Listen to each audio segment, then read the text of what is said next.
Known for books like Watchmen, The League of Extraordinary Gentlemen, and Batman, The Killing Joke, Alan Moore is no slouch when it comes to works of literary importance, but what a lot of people may not know is that the author also considers himself a magician, in a very real sense of the word.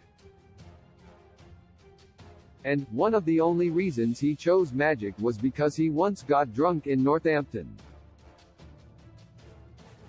More than a few times Alan Moore has famously claimed that he is done writing comic books while criticizing superheroes as being infantile, but that wasn't always the case. In fact, in the late 1970s, a young Moore abandoned his office job to start writing and drawing his own comics, mostly for underground publishers and fanzines. It wasn't long before he got picked up by larger publishers and began writing stories for Doctor Who Weekly, Marvel UK, and others.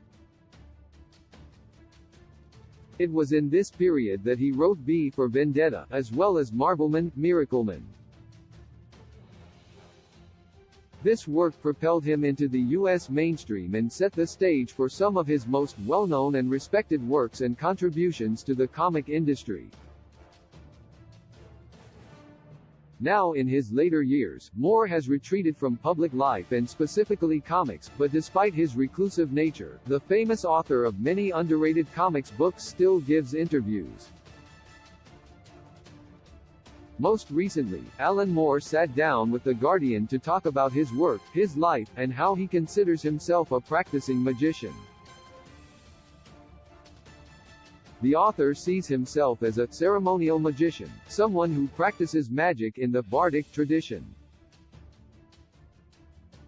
To Moore, his ability to weave tales and change perceptions are forms of magic. Artists can change minds, change hearts, or even curse someone with a well-placed satire.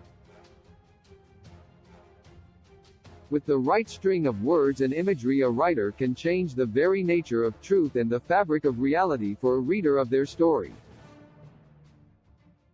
For Moore, that is true magic, and it all started with a dare. As explained by The Guardian, Alan Moore weaves magic and art into much of his writing. Other accounts of Moore's interest in bardic magic traditions also point to his work Writing from Hell, a fictionalized account of Jack the Ripper that got him interested in occult symbolism.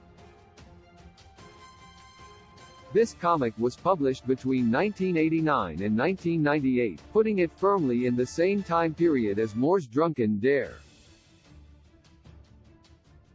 All of this resulted in a philosophical approach to writing stories that lasted until his retirement in 2019.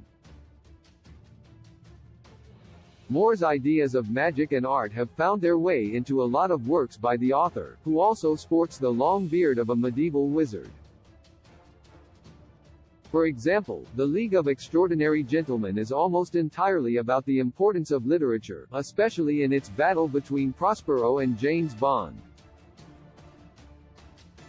However, even it does not compare to Moore's series, Promethea, which he uses to explore ideas of magic and storytelling in very explicit ways. Then there is his seminal work on the subject, his 2016 three-part novel, Jerusalem, which took 10 years to write. Taking place in his hometown of Northampton, the novel combines elements of the supernatural, historical fiction, and different literary forms to weave together all of Moore's ideas and philosophies on the artist as magician. There is no denying that there is an element of magic in being an artist. Art is, like magic, the science of manipulating symbols, words, or images, to achieve changes in consciousness, as Moore has said on other occasions. Writers have an ability to change society with their stories, and it has been that philosophical idea which has helped make Alan Moore one of the greatest writers of modern comics. And now we know it happened because of a drunken dare. Sources: The Guardian, Goodreads.